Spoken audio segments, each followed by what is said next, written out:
A lot of writers create an outline at the beginning of the writing process and then they abandon it after they start writing or when things change dramatically. Instead, I want you to try to use your outline as a way to capture new ideas or notes about the changes you want to make to scenes that you've already written. You can even use your outline to work through how those new ideas or changes might ripple out and affect other parts of your story too. So not only will this help you stay organized and test out new ways forward, but it's also going to allow you to build a sense of internal logic in your story too.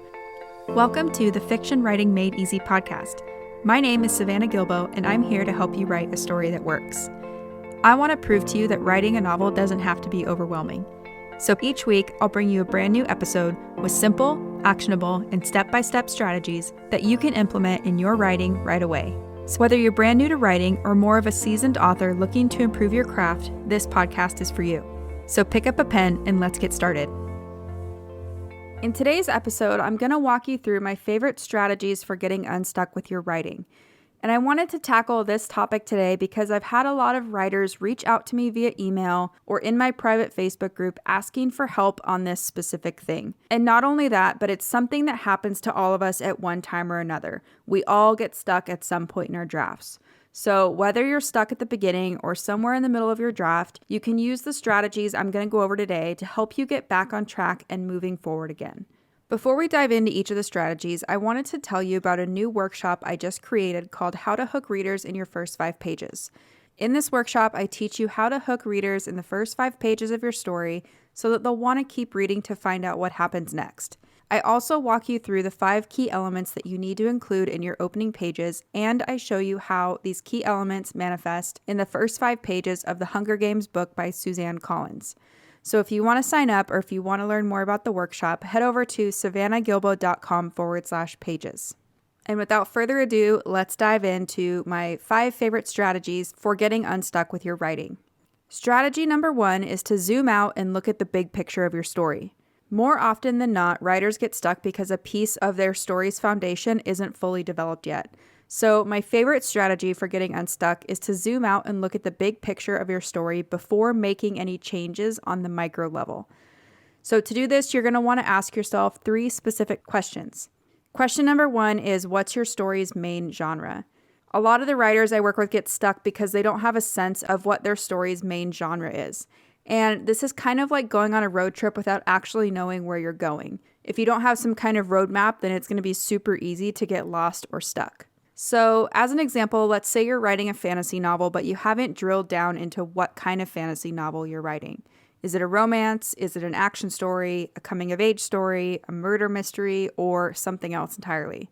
This is important because having a sense of your story's main genre can help you answer all kinds of other questions about your story if you get stuck in the future. So I won't go into all the details here, but if you want to learn more about genre and why it's important, you can check out episode number 2 of this podcast. And I'll put a link to that episode in the show notes for you guys too. The second question you're going to want to ask when you're zooming out and looking at the big picture of your story is, who is your protagonist and what do they want and need? So your protagonist needs to be pursuing something specific in your story because this is essentially what the story is going to be about. So is your protagonist going to succeed in getting what they want and need? Or are they not going to get what they want, but are they going to get what they need? Not only is this what your whole story is about, it's also what's going to create the engine that drives your whole story forward. Every scene in your novel should be in service of this pursuit to get what your protagonist wants and needs. So if you don't know what your protagonist wants and needs, then this is probably why you're feeling stuck or like you've run out of steam in your story. In an earlier episode of this podcast, I talked about how to flesh out your protagonist by asking 5 questions before you start writing. So if you think this is the reason you're stuck, I want you to go have a listen to episode number 7, and I'll link to that in the show notes for you guys too. The third question you're going to want to ask when you're zooming out and looking at the big picture of your story is, what is your story's theme, or what message are you trying to convey through your story?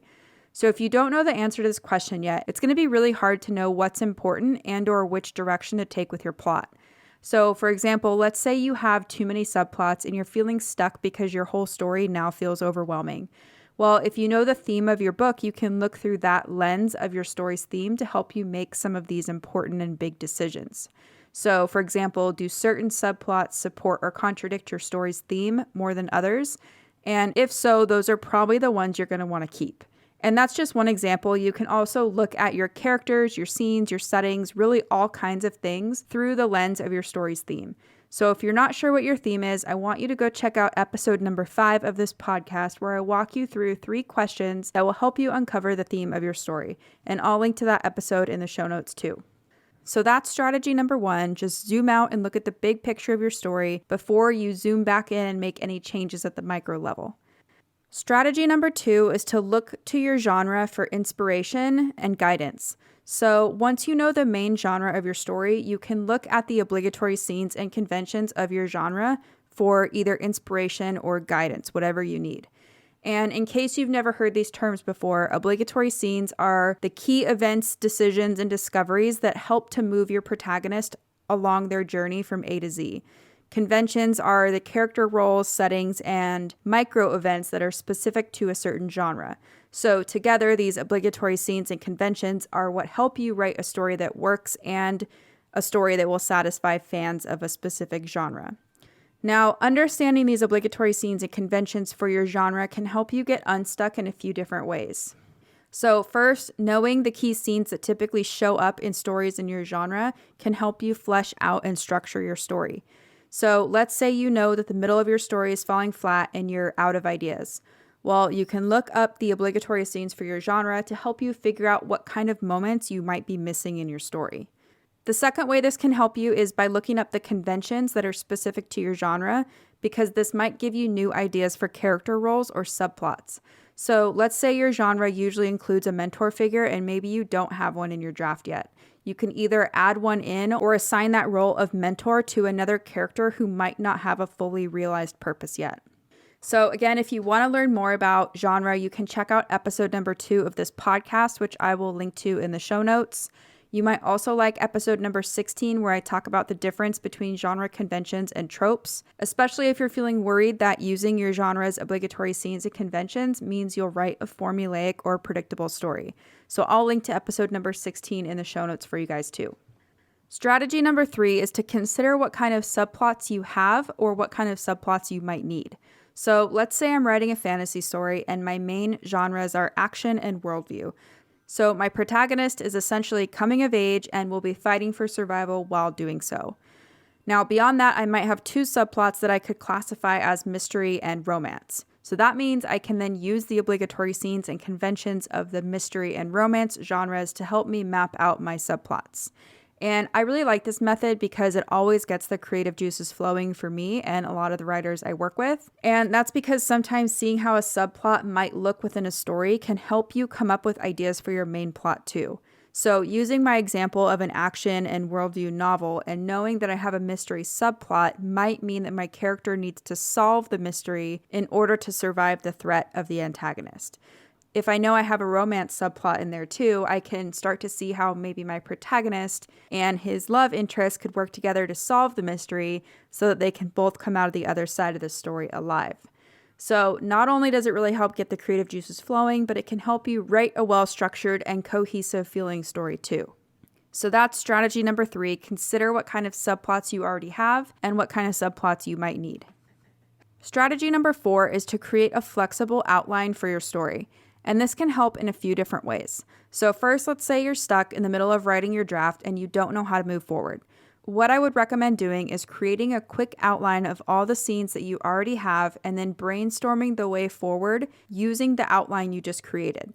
So instead of wasting time and energy writing out complete scenes that may or may not work, you can use your outline as a way to test out new ideas or go down different plot paths to see which one feels like the best direction. You can also do this if you're starting a new story. So let's say you have multiple ideas for a story and you're not sure which direction to take with the plot or your character's arc. Well, if you just jot down a quick outline of how things might play out and see which one feels better, you'll not only avoid wasting time and energy writing full scenes, but you might also end up with a pretty good roadmap for the way forward too. And notice how I said this strategy is all about creating a flexible outline for your story. So what I mean by a flexible outline is I just want you to be willing to let things grow and change as you get to know your story better. A lot of writers create an outline at the beginning of the writing process and then they abandon it after they start writing or when things change dramatically. Instead, I want you to try to use your outline as a way to capture new ideas or notes about the changes you want to make to scenes that you've already written. You can even use your outline to work through how those new ideas or changes might ripple out and affect other parts of your story too. So not only will this help you stay organized and test out new ways forward, but it's also going to allow you to build a sense of internal logic in your story too. And all of that's just going to result in a better first draft. So anyway, that's strategy number 4, create a flexible outline for your story. Strategy number 5 is to evaluate the narrative drive in your existing draft. A lot of times we get stuck in our writing because there's a lack of narrative drive in our story.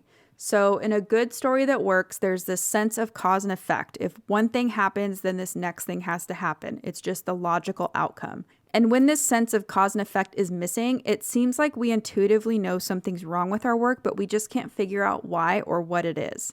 So this strategy is all about looking at each of your existing scenes to make sure that there is a sense of narrative drive or a sense that one thing leads to the next thing. And what you might find is that there's just a bunch of things that happen in your story or to your protagonist.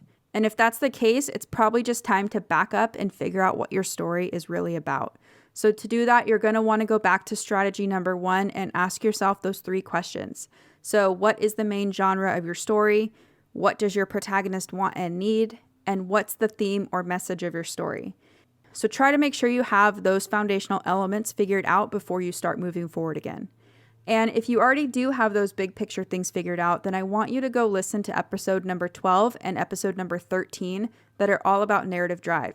In episode number 13, I give you 10 questions that can help you evaluate the narrative drive in your story if you feel like it's broken or if your story is just missing that sense of forward motion. So those are my top 5 strategies for getting unstuck. And now let's do a quick recap of each strategy. Strategy number 1 is to zoom out and look at the big picture. So do you know what your story's main genre is? Do you know what your character wants and needs? And do you know the theme of your story? Usually when a writer gets stuck, it's because one of these foundational questions can't fully be answered or isn't fully fleshed out yet. Strategy number 2 is to look to the obligatory scenes and conventions of your genre for inspiration and guidance. So remember, you can use the obligatory scenes and conventions of your story's main genre to help you flesh out your story and make sure it's well structured.